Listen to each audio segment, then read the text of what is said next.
Hey! Welcome back, everybody, on our new full-length podcast. Yeah, we're going to be coming at you for an iTunes now. We'll be on iTunes. You're going to be finding us way easier. Definitely subscribe over. If you haven't subscribed yet on our Twitter account, feel free to tag us there. And now you can find us on iTunes. Welcome along for the ride. Yay, Lesbo and the Bean on iTunes. Yep, Big so steps. We're just, you can look at all of our archives and catch up. But over the last weekend, real quick, I went 4-0 on my picks. I picked two underdogs that might have turned into favorites at the last second. Jason Knight and Masvidal, I feel like, came through. And then Ngannou and... who was the main event? It's eluding me. Oh, the Shevchenko one with a submission that nobody saw coming. How did you do again? I think you were 2-2. I believe so. I think I changed my tap after we went to I changed tonight and then I think back to Bruce Leroy. I think my tap might have had Knight on it. I can't remember, but I know I was Bruce Leroy on air. Oh yeah, I remember on air it was Bruce Leroy. And I was Cowboy all day. Yep, and that was a great fight. And hey, it's a fight. It's a fight. But I actually, it can happen to anyone. We talked about it a little off air, and Cowboy, that I think that he's never going to be a champion. It's hard for him. Who does he fight next? Really, it's Robbie Lawler. Sorry, that one got me. Woo.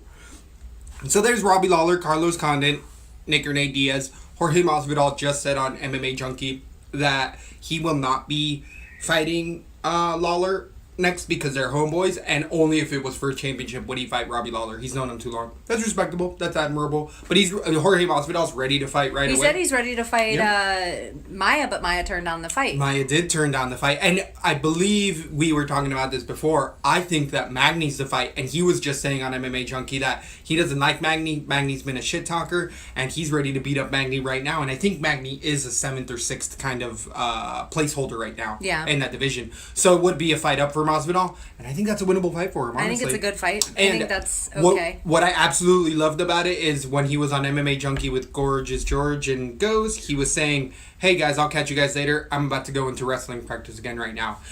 What have I been saying from the get-go? You get your wrestling base up to props. And he's not staying. He's not happy with his wrestling base. He keeps getting better at it, which opens the door for all of these other Russian guys that are coming in with Ultra Wrestling. All of a sudden, you got someone who can shut you down. I've also asked you off air, how do you beat a Damian Maya? And your answer to me was... wrestling. American-style wrestling, wrestling in general. That's how you kill jiu-jitsu. So, I think that is definitely interesting. So, Masvidal doing this extra wrestling, you always said that was his weakest point. So, him doing that now is awesome. And if that's the way you beat... He's playing the long game. Yes, I agree. I think Masvidal... I like him, 5 years. He said he had 5 more years of fighting left. And this is a guy who's been fighting for street fights. I wasn't a fan of Masvidal. I wasn't a not fan. I didn't dislike him at all. I just I could care less about him going into the fight. And I think this was the smartest thing of the UFC to put these guys on the same card, because it seems like the people that would like Cowboy might not necessarily like Masvidal because they like different style of fighters or different kinds of fighters. Yeah. And so it seems like both those guys are so hard in the ring and the fight that fans carried over both ways. So it makes me sad that I don't think Cowboy's ever going to wear a belt. And I said on our last podcast that I predicted that he'd wear the belt in 2017. And it was a realization that I don't think he will. Yeah, I think that all he has really left is super fights. And that doesn't necessarily mean a belt, but it'll be headlining Fox cards and stuff like that because he's a fan favorite. But that run to get to the title might be a little too far out of his grasp now. And he's fought the best of the best. He's had a stellar career. More fights than anyone in a year. Like, how can you take that kind of beating? Yeah. Him and Neil Magny are up there for as far as number of fights in a year. And Matt Brown hurt, like you were saying going into it. Cowboy gets hurt every fight. How many times can your body take that into your early 30s, mid 30s, that you can get that kind of hurt? 18, 19 years old, he's been doing that. Yeah. And it catches up to you sooner or later. Hopefully, he just has money fights from this on out, and hopefully it's only a couple more. I love Donald Cerrone's career, but we can see a new breed is I love coming him. in. Yeah, and I think changing of he the can guards save happening. himself. He is the caliber of not just fighter but fame, that he can save for money fights, save for card headliners, save his body for a paycheck. He has the BMF Ranch. I think he gets some great fighters going out of it. He can start to either, if he doesn't want to be a promoter, he can just be a gym runner and stuff, like an American top team, hold a stable of fighters, be at every camp, get a percentage, and he already has a setup. He's already paid for it and is still renovating it himself. He still has money. Dive in before you don't have money and you have to keep fighting just to pay the bills, because then you're done. Then you can't have this option, and right now you can. Yeah. Great night. I thought the main card was fun. I enjoyed the it a lot. Ngannou real fast. We both think anyone he's gonna fight. I called that uppercut. Yeah. I called it Yeah. uppercut finish, Yeah. right? And Yeah. that's exactly what happened. And the night, I think that the 4 that you picked were definitely not. Everyone didn't have them. They weren't like everyone. Shevchenko was pretty Shevchenko. solid. No, 60-40 was Shevchenko. Ngannou was solid. Solid. That was Yeah, where that most was people had everybody Ngannou. had him. I think it was a 60-40 wash between Knight and I like the pick that we Leroy. But I think the Cowboy Masvidal. I think that's where you picked the underdog. did. I think that's where most people did have Cowboy. It was a close fight. It was a coin flip. What I do like, though, if we do have heavy favorites that we're picking anyways, I like that maybe we'll get specific and be like, all right, how do we really expect this to figure out? And it makes it a little bit more interesting. It makes it more fun. And the Shevchenko, she is my favorite fighter in the UFC. Yeah. I loved that. I sold her to people before the fight. I was talking to people, and a few people that watched the fight found her charming. Realized. Well, not just her fight. They were like, oh, maybe she's not as good as Cheney said. But now with my education, she was so composed. Yeah. She wasn't getting hit with all the knees that she was throwing. She was really timed out with picking her takedowns. But the dance afterward, how cute and charming she was. I really just think that the UFC's underestimating her fan base right now because she isn't outspoken, loud, bitchy. I listened to an interview post in Latin America somewhere, and I listened to it, and her Spanish is so much better than her English. She can translate over to the Latin fan base and just keep working on her English. She speaks Russian as well and Portuguese on top of Spanish. Like, she's coming at you from all angles. She is a star that's in the rough, that's slowly weeding her way out, and I think people are understanding that. But great dancer. And I told dancer. you this is such a girl thing. Like, I told you that Holly Holmes needs to dye her eyebrows a little darker and she'd be so much more attractive. And then we saw her a few times that she must have had a makeup artist put dark stuff in her eyes. And not that you fucking care, but all the girls when we talk about it. She looks so much more attractive. The thing with Shevchenko, cute. I think she has a killer body. I think she has a great personality. Obviously, all the stuff that I ever say about looks on here, because I'm going to say it for guys too sometimes, I obviously mean they're a good fighter. I'm saying if they want to take it to the next level of fame, to get more sponsors and things like that, Shevchenko needs bangs, and I was looking at her style and the fact that she speaks Spanish. If she went full rockabilly, her style already kind of fits it. So if she went full rockabilly, imagine the Mexican guy fans for her. She speaks Spanish well. That's what I mean. I was surprised. Imagine the red lipstick on her, red heels, blonde hair, bleach, blonde hair. Yes, she is. Mexican girls be dyeing that hair blonde for a reason. Yeah, so I just feel like she should just go full rockabilly with it. Her look, like cuff the jeans with the red heels, maybe a wife beater. You know, the shirt. The she already flannel. has the tattoos. Yes, she already has the gun tat. So I yeah. just feel like if I were her, I would go for the Latin America audience. And you turned me on to her YouTube page with her sister. Everyone should watch it. It's so cute. It is wonderful. Muay Thai Sisters. It is a great YouTube page. You're going to see high level technique. Her sister is also a master, but she's her just sister will be in the UFC. Is she training her sister will be MMA at all? Because I know that I'm sure just with Shevchenko, but I know she's the 10 times she just won 10 reigning times. champ. Yeah, I thought that I had heard that she was happy with being a Muay Thai champ and be just that on its own, but I could be wrong. And hey, that caliber of fighter, why not? We need that level of competition. It makes the game way more fun and the weekends way better. And I'll stand by what I said on the last podcast. Shevchenko will be the champion. I think she will. Next fight, she's got Amanda Nunes. That was already called out. I'm not worried about her taking the punch that everyone was scared of. We've already seen it happen for 3 rounds. I'm not worried about it. So. Already seen it happen. I feel like Amanda Nunes, Shevchenko's taken the best of Amanda Nunes. Amanda Nunes hasn't seen the best of Shevchenko. And so that's where I think that... I think just Shevchenko. I can't have enough to say. #Team Bullet. We can go on. Yeah, I don't have any. Pena's next fight, I don't know what she does next. I don't know what I care. I don't know what she does. Did I call the horrible takedowns? Sloppy. The horrible takedowns that I keep seeing on tape, and they're like, oh, she's a wrestler. Well, she has good top control, and she's wrestled, but any wrestler will be like, that's a horrible takedown. And her ground game was really exposed. I don't think a lot of people saw the ground game of Shevchenko coming out, and I don't think it was 2009 or 2006. That's her last submission yeah, in the ring. Years, almost 7 years. So that's pretty, people, like, but you were saying the same thing about Nagano. Once people saw him submit, all of a sudden it's a whole different monster. This is happening with JJ too. People are forgetting how good JJ really is on the ground. She's been put on the ground a few times and done exactly what she needed to do to get the fight back and standing to win the fights. You don't remember him because it's an insignificant, but people have asked her, like, where are you on your belt system? She's like, hey, I want to keep something secret. Who's the karate hottie fighting next? Watterson? Yeah. Rose?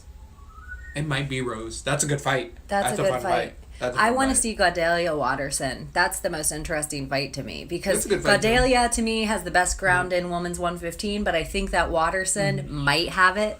So it's like an interesting. This is actually. It's the wrestler versus what you were just talking about. It's that battle. Totally. And that's actually a perfect transition point to go over into this weekend's fight card. It's on an FS1. It's starting with the prelims at 6 o'clock. In the 115 division on the main card, we're just going to go over the main card here. We have actually Jessica Andrade, who moved down from 135, with returning Angela Hill, who has had 3 fights in Invicta since being cut from losing to Rose Namajunas. And prior to that, she had lost to, I think, Valerie Letourneau type of a fighter. Both of Angela Hill's losses have been decision. All the rest of her wins have been knockouts in Invicta, and even for the championship, that's why she got picked back up. Andrade, this is her second fight, I believe, at 115, maybe third fight at 115. I believe her KO over Pena and Calderwood. I think Calderwood moved down, or has Calderwood always been 135? Calderwood beat Letourneau as well. I think will be her second fight at 115. But see, I think Pena might be 135.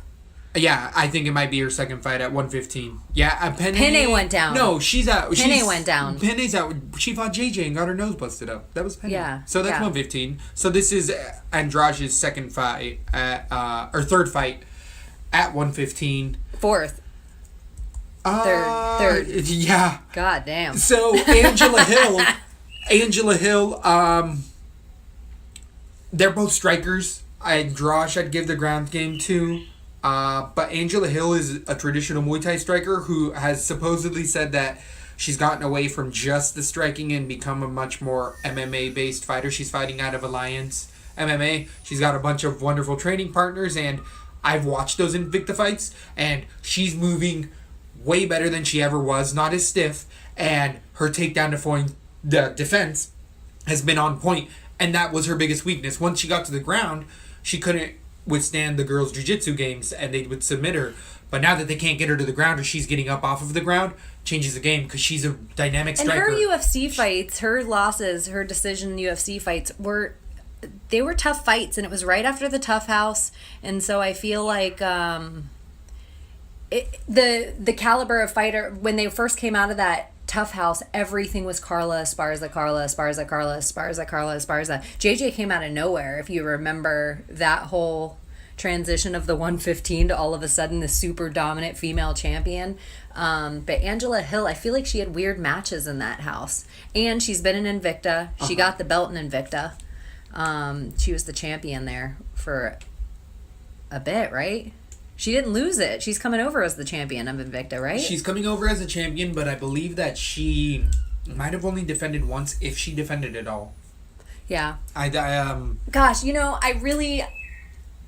Andrade, when I first started watching, she disappointed me, but then she has just she's just looked like a beast her last 2 fights. Just really awesome. Just and standing, punching, hard throws. And she's TKO'd women. Yes, hard throws. And I was about to say Angela Hill is one of the few women that has TKO power. So I actually think that this is highly likely. It should not be that Angela Hill is a +3 moderate underdog.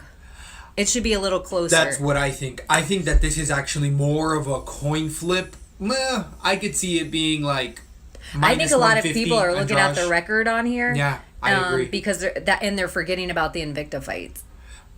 Andrade is a step up from the competition that Hill's been fighting at Invicta, but still. Andrade is in the best level plus of her 300. game. She looks leaps and bounds better, and she's so young. Yeah. So young. But Hill. the height difference, there's going to be a discrepancy with Hill being taller for the division. 5'3" to 5'2", never mind. I thought Angela Hill, she's just tall. skinny. She looks tall. Because she's so skinny. If Wow. she can take Andrade's punch, it'll go to decision. You know, Angela Hill is more of a fan favorite of mine. I follow her on Twitter. She really makes me laugh. I just think Andrade is in her fucking... In it. She's knocking out women as well. She's in her run. Yeah, There's something really special. And she just looked... like most improved. She'd be in my top 5 most improved fighters from one fight to the next. Like, she just looked really good. I gotta go with Andrade on this. This isn't an easy welcome back for Angela Hill by I any think means. Angela Hill, if she's a significant, this big of an underdog for the DK lines, though, she could... I think she's gonna throw enough punches to be worth the points. Later on in the evening, I was going to get into my value play, and I was actually going to swing with the decision for Angela Hill. I think that Angela Hill's takedown defense is going to be the key factor, and the movement that I saw her fight again against lower competition was still very positive, and it was showing me that she was still learning, and she's at a camp where she can learn a lot. So I'm going decision Angela Hill. We'll see what the weigh-ins brings, but I do like her price. She's, I think, one of the cheapest, if not the cheapest fighter, and I just don't see if people see the takedown and a submission, and I don't know. No, I think I agree with you. It's going to be a stand-in punching. It'll be a decision Andrade bout. is so stoked on her punching right now, and Yeah. why wouldn't she be? She Yeah, I looks agree. great in there. And she has... Her punches, they're different than... she sits into it. They're different than JJ's. Yeah. She sits into it more like that boxing heavy style. And so I don't know. I think she's looking really good. I think it's going to go to decision, and I do think it's going to be... We're not going to see takedowns unless somebody gets hurt. Otherwise, they're going to stand and throw, I think. I think it's going to be a striking decision kickboxing match. It's going to turn into So I do Angela think, Hill I chooses think it. Angela Hill, if she's cheap, It's she'll a be worth. decision. It's a good It's value going to be play. value play. Value play for DK. Yep. Moving Hashtag on. value play DK. Moving on to the heavyweight division. This is Anthony Hamilton versus newcomer to the UFC. Well, he's not really. Marcel Fortuna had a fight on the UFC's show, Tough Show, and lost via decision to Corey Hendricks. Anthony Hamilton just lost to Ngannou off of Kimura. And he wasn't doing bad in the fight. He wasn't getting hit horribly bad, but that Kimura, he shot in on Ngannou. Ngannou jumped on that Kimura and finished the fight.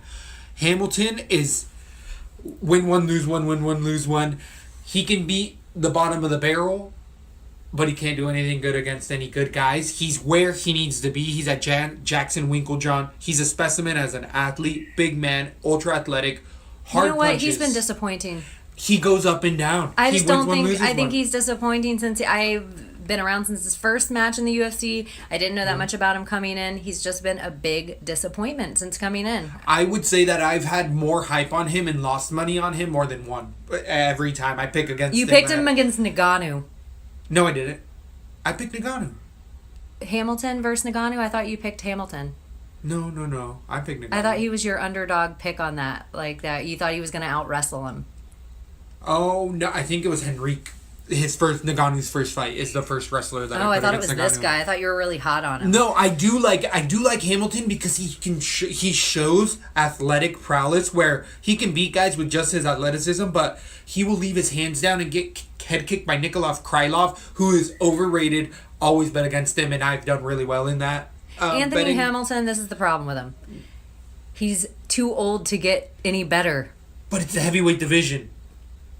It's the heavyweight. If there's a division that you can be old in, it's the heavyweight division. Yeah, like he can be fighting Bigfoot Silva and like those Roy guys. Nelson. But I don't know. I had him on my card. I had Anthony Hamilton winning, but after just thinking about it again, I'm gonna go Fortuna knockout round 1. I think Anthony Hamilton has a weak ass chin. Damn, This that's a is a slight young- underdog. Yeah, This is a slight underdog as of right now.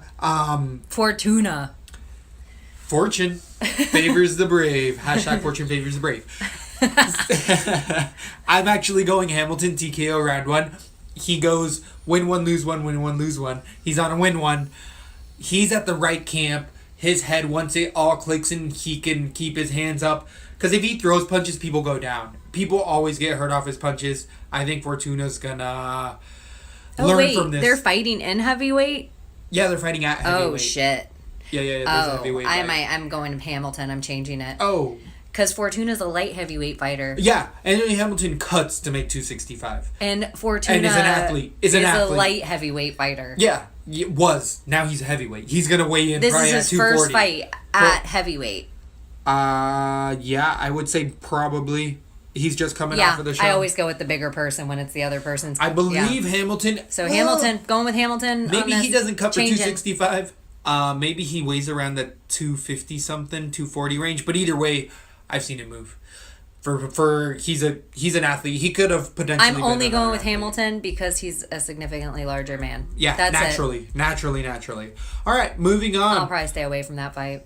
I'm gonna play Hamilton heavy. I'm just letting you know that's gonna be on my DK, but he's expensive on DK. Moving on to a 205-pound fight between Ovince St. Preux OSP versus Volkan Esmir. I believe he's debuting in the UFC. Ovince St. Preux is coming off a 2-loss streak. One to John Jones where he broke his forearm in a 5-round fight, and then he just lost a TKO to Jimmy Manuwa. Jimmy Manuwa looked great. This up-and-comer Volkan guy, don't know much about him. Haven't really done my research. He's from Switzerland, which doesn't have the biggest scene in the world. It might be a tune-up fight for OSP. I can't really speak on this. I'm going to end up passing. But I would more than likely, what it looks like to me is they're trying to give OSP a TKO to have him get it back on that winning train. He's not a local. I haven't seen much. This guy's decisioning people. He TKO'd 2 years, 4 months ago. He TKO'd Paca Estevan, who was a 2-3 fighter, and then he just unanimously. Where are they fighting? Light heavyweight. So this guy's cutting. He's going down in weight. They're fighting at 205. Yeah. So he's a heavyweight that's moving down. OSP's a pure athlete, lacking in technique. I would like to think they're giving OSP a toss-up here as well, right? Because, that's what it looks like. Maybe fans like him, and he fought a former champion 2 fights ago. Yeah, but on short notice, right? Either way, they would never give that option to this Volkan guy. They wouldn't say, all right, you're going to get in there with John Jones. He's not even ranked. Exactly. This is his debut fight. I know. He's on a main card. So they must be throwing him up. I think they're throwing him a bone. Yeah. I think they're throwing him a bone, and I think that it's going to be TKO round one. I like the gym. One of my favorite gyms, that's our home state gym, Black Zillions. So what's going on with them, though? The doors are literally closed at Black Zillions. They have a new gym. Everyone has moved over already. They already have a new gym. Yeah. It's just in a smaller... Some went to one gym, some went to another. Most of them went to one gym. One other gym, though, right? I thought they opened doors on just a smaller place. But I believe people like Robbie Lawler and there was a couple other guys that chose to go other places instead of go to the new gym. But most of the team did go. Yeah, I was just looking. I know Usman stayed and Luque stayed. Those are my 2 favorite guys. Those are the ones that you're watching specifically. I like Usman and Luque. Those are the name of that gym? I can't think off the top of my head. Their new one? Yeah, their new one. Because it is a name of something, but either way, stay with those guys because those are good guys that are practicing with each other and they're not messing up their training sessions. They're already working around it. It's a young guy. It's a young guy coming out of that gym. I definitely be cautious with it, but I'm gonna lean more on the OSP TKO round. You're going with experience. Exactly. It is. This guy's had 9 fights, X amount of fights in Strikeforce and UFC. Where this other guy's only fought regional pros, which is we've always seen a big step up. Yeah, just look at the difference between Bellator and UFC. Angela Hill moving down and knocking everyone out to coming back and getting decisions in the UFC. Yeah. You can see it in Bellator all day. All right, moving on to the next fight. This is a sneaky fight. I feel like this might be the fight of the night. Abel Trujillo against James Vick at 155 pounds. I feel like James Vick is really, really tall for the weight class. Abel Trujillo is average, and Trujillo's a bit older at 33. James Vick at 29. James Vick being 6'3". The reach discrepancy is 76-inch reach for James Vick to a 70-inch reach to Abel Trujillo, 6-inch reach advantage. That does play a role for this fight because James Vick was a Golden Gloves boxer before he came into MMA. He's always been a boxer. He got into his submissions. He's upset some really good guys. I've liked James Vick for a long time. I do think I picked Dariush against him, but I haven't picked many guys against James Vick. Abel Trujillo's on a bit of a run, more of a wrestler with ungodly power. I feel like that's what you know Trujillo for, is power. His loss in his last 4 is against Tony Ferguson. He also lost to Khabib Nurmagomedov. And other than that, he's been able to beat every other person he's been up against.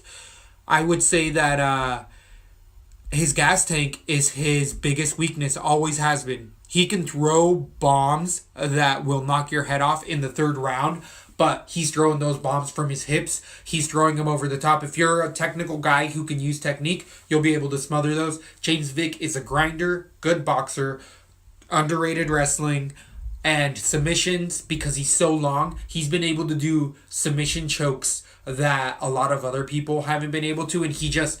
It happens in wrestling and other sports, that length. John Jones, people are like, God, do you know how long that guy's legs are? He can get me in submissions from a foot away. I think James Vick's in that category. Really fun fight. James Vick can be knocked out at any point. But I am going to side James Vick decision, if not maybe leaning more towards a submission. I think I am going to go with Trujillo on this. I think I'm just going to stay with the Black Zillions. And Trujillo is a big knockout favorite. We're on Tapology here, and it's a near even. It's a coin flip. -105 to -115 for James Vick, 105 for Abel Trujillo. This is as close as it gets. This is gonna be a firefight, or it's gonna be a ground game. I imagine Trujillo to be really expensive on the DK, isn't he? I think it's like an 8-1, 8-1. Oh, that's nice. Yeah, it's a coin flip. I mean, 105 to 115, both minus. It's minus money on both. To 31 people, rank. yeah, it's a really, really fun fight. Not that the ranks in the UFC matter at all. Yeah. Fun fight. Yeah. Moving on. I've been touting this fighter. This is your favorite girl. Oh yeah. This is your Shevchenko in a way. Yes. How I've much I love the bullet. You've been talking about Grasso. Yep. You hear that, Grasso? Reach out. Alexis Reach out. Grasso from Michoacan. Thank you. She has great fundamental wrestling. Boxing is her best striking attribute. Doesn't throw too many kicks. She's going in against the veteran at 115, Felice Herring. Felice Herring just came off of that flash submission against Kaylin Curran. It was 35 seconds. She got around the back submission. It was super fast. She had previously lost to Paige Van Zandt.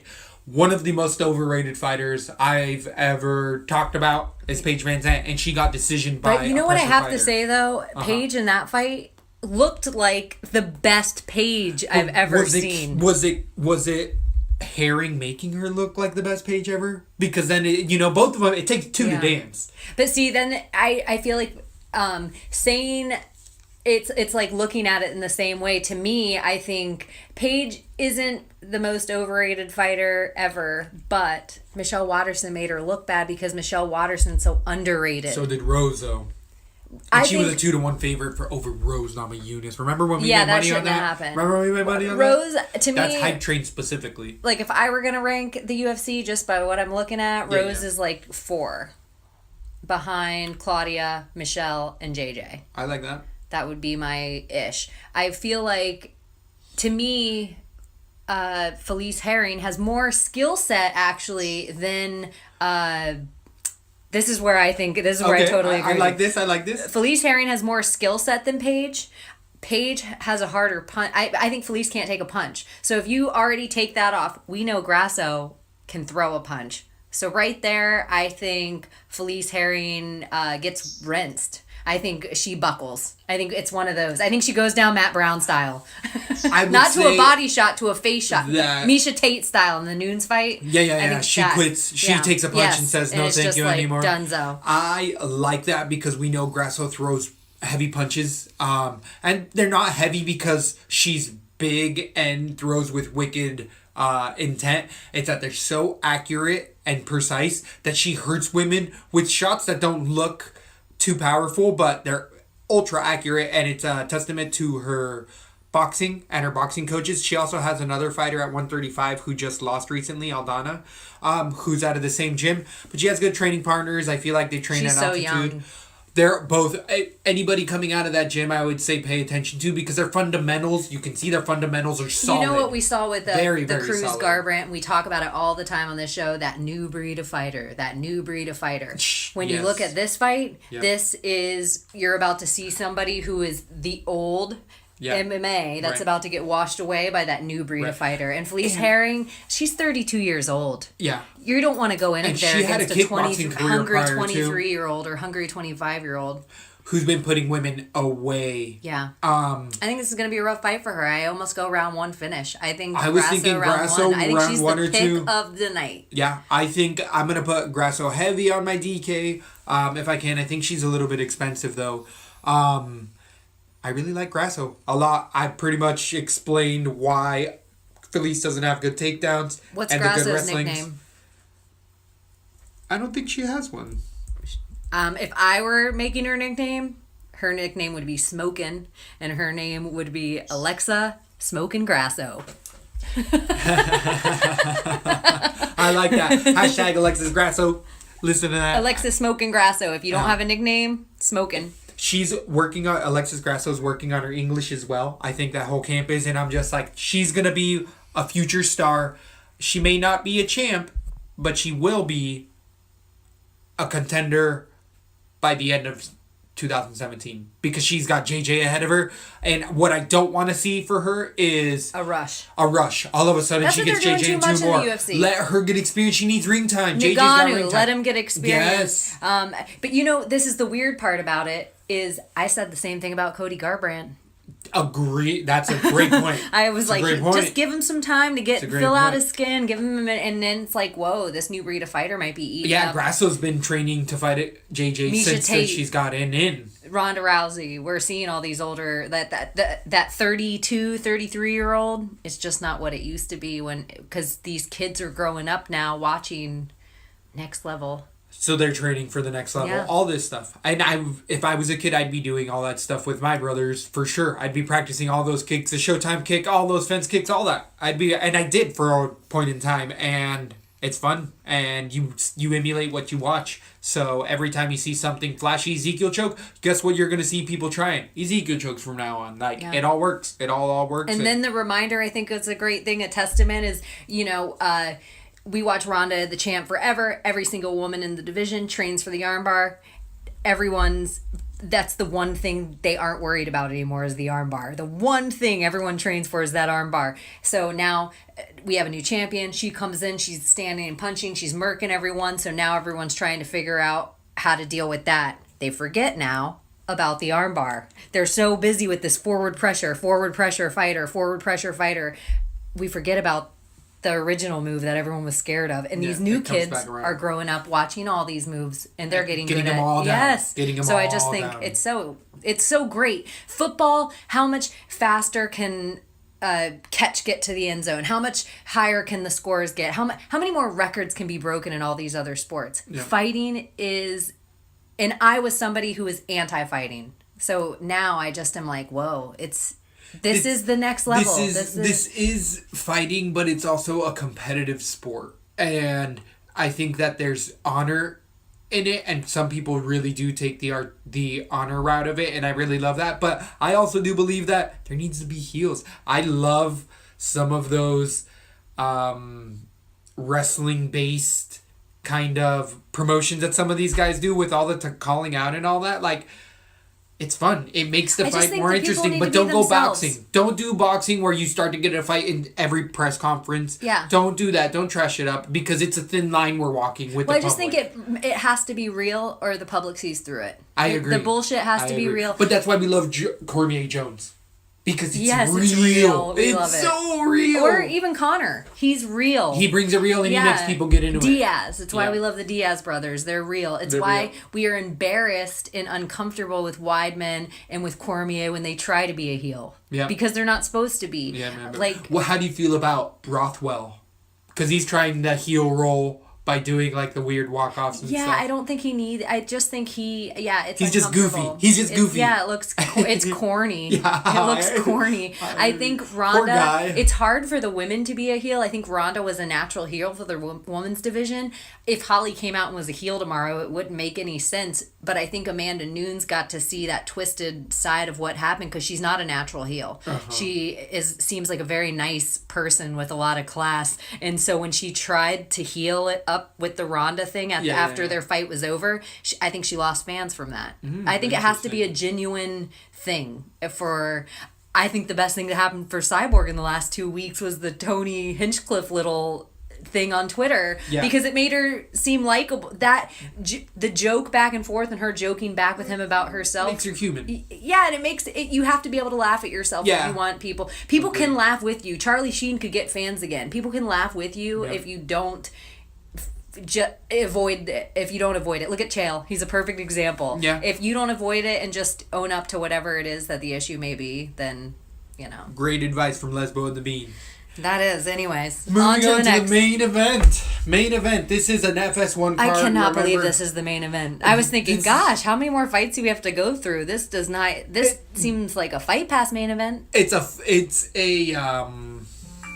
6-card main event, and it is not the best card. I think that we're gonna see some highlights. We're gonna see some people like Grasso, Angela Hill. All the people that were bitching about last week's card. Yeah. This makes the last week's card look like a pay-per-view. I would agree with that 100%. This is a way tougher fight, but we're going to also see Dennis Bermudez, I feel like, shine in this against he needs to. I agree with the you. Korean Zombie at 145. Korean Zombie had to take a hiatus for 2 years off of his last loss, TKO, against Jose Aldo for the championship.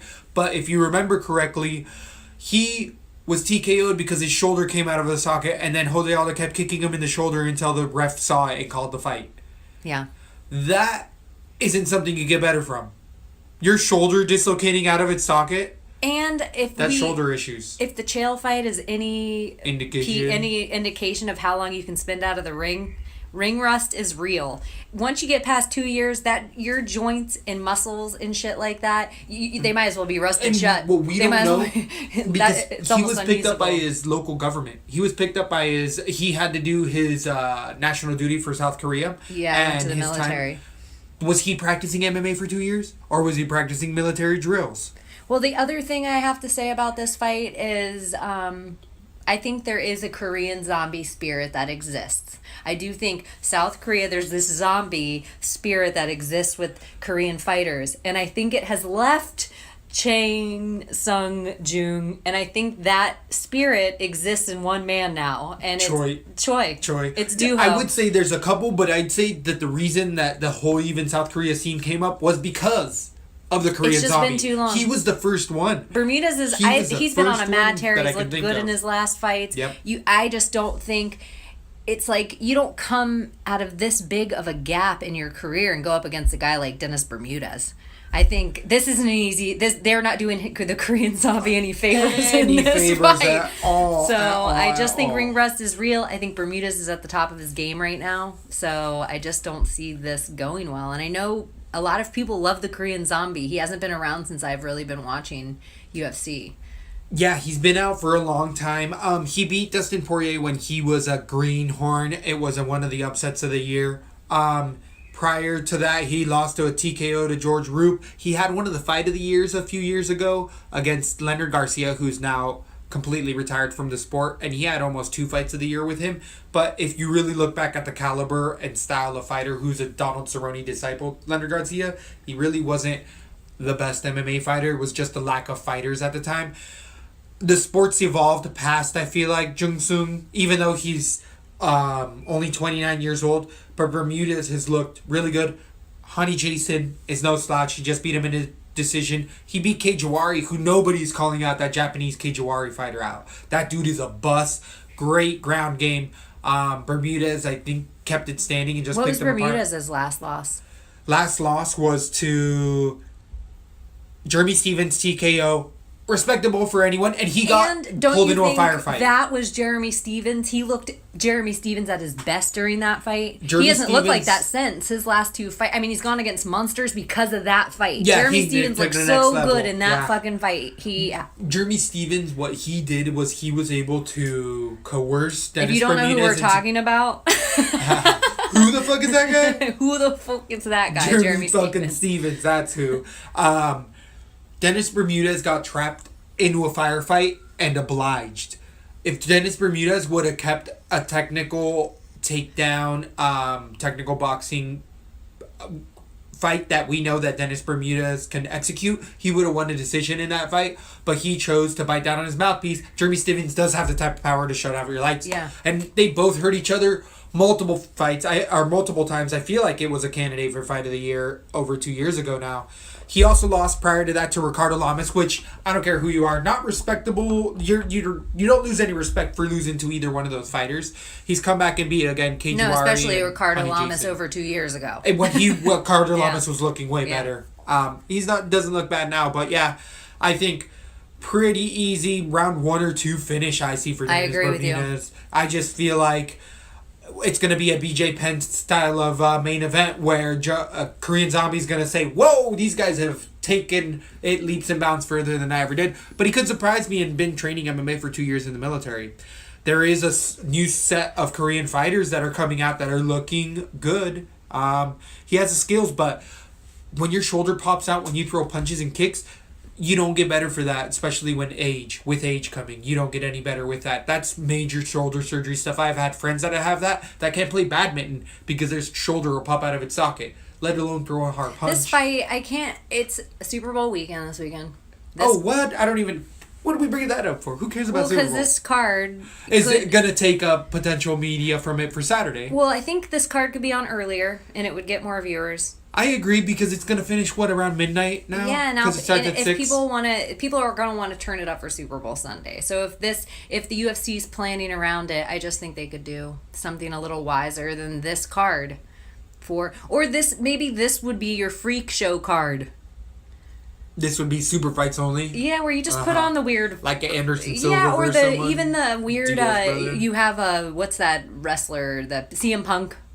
He comes on, Yeah, but he can't you main put a event CM it, Punk right? card. Or just put a CM Punk card. On Who cares? Even yeah. if he's the second one on Co-main this card, event, it wouldn't agreed. hurt. Yeah, I'd agree with It that. wouldn't He would hurt. bring the eyes of... I just feel like people are sitting a around good call. almost like waiting for Christmas or Thanksgiving before Super Bowl Sunday. Yeah, You don't want to go out and turn it up Saturday night That's a good because call. you don't want to be twisted 2 days in a row or be hungover. It's like an American holiday. Yeah, Put on yeah. a freak show fight that'll make people... You already have it on FS1. CM Punk would make people turn over. Yeah, It'd make those wrestling fans. There's nothing going on in wrestling. I really don't like a Put Brock and CM Punk on the same card. Brock wouldn't do an FS card, though. He'd do pay-per-view only because of the money kickbacks. Unless they cut up Do a something Brock random. pay-per-view card on...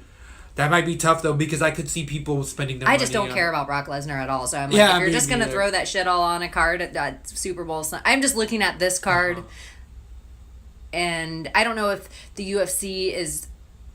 Are they spinning their wheels because of the lack of Connors and Rouseys? Like, what is going on? I don't know if they're trying to pad some cards, but even that Holly Holmes GDR fight coming up is a weird main event for a pay-per-view. I love that fight, though. I honestly love that fight, but I think that the Iron Lady's so incredibly underrated. If you haven't heard the Howard Stern show or Holy the shit, after you show, guys. oh my goodness. No, it's the Howard Stern show, and there's a prank call that they do where they use clips from another part of the show, and they call some podcast, but GDR's the... GDR, Jarain Darandami, is on this podcast, and they start asking questions that they would ask a juggalo. And I don't want to taint our podcast with what they say, but you got to get to it. And I would taint it. If I could pull it up right now, I'd pull it up and play it for you quote, guys. quote for quote, right? Because it is It's gold. so funny. It's so funny. She Poor answers dude. the first couple of questions like they're real. Yeah. Like, and then they're like... Yeah, you guys have to pull it up. There's got to be a way to find it, or listen to Howard Stern on Sirius. A little free plug, Sirius. And if you need a new MMA show, you can hit up Lesbo and the Bean. Right. You can also hit us up on Twitter And we also follow us at Lesbo and the Bean on Twitter. We also have a Gmail if you have any questions for us. And we're kind of reintroducing ourselves to all the people that are going to find us for the first time on iTunes. We just kind of went right into the fights. I'm Lesbo. I am the Bean. And I am a lesbian, if the name doesn't give it away already. And the Bean is for Mexican. So. Oh, I was going to say I was a legume. Legume. I was a legume. No, yes. Mexican my heritage, American. His heritage is Mexican. My heritage is Mexican. I am 100% American. But, yeah. I can come in some insights. He's been watching UFC forever. Watched it since I was a kid on VHS at the Blockbusters, getting those tapes and practicing with my evil twin brother and other brothers. We would practice MMA. I wrestled for a long time. Did the military. Even had MMA fight, an amateur fight back in Portland, Oregon for Chael Sonnen's FCFF. So, been watching the sport, love it, love to break it down. We would be talking about these fights regardless of the podcast. So we just kind of figured let's put some mics on and see what happens. And we've had a pretty good response. I think that we've put out really good free bets and we've had people cashing in for free and we just enjoy the ride. Come along with us. Yeah, so subscribe to us on iTunes. Follow us on Twitter at Lesbo and the Bean. If you want to check out any of our old shows on Bumpers FM, you can feel free to do that. If you don't want to, don't worry about it. We're going to be putting out a bunch of new broadcasts on here, I guess. Broadcast, podcast, that's the term of it. Let's go to the beat!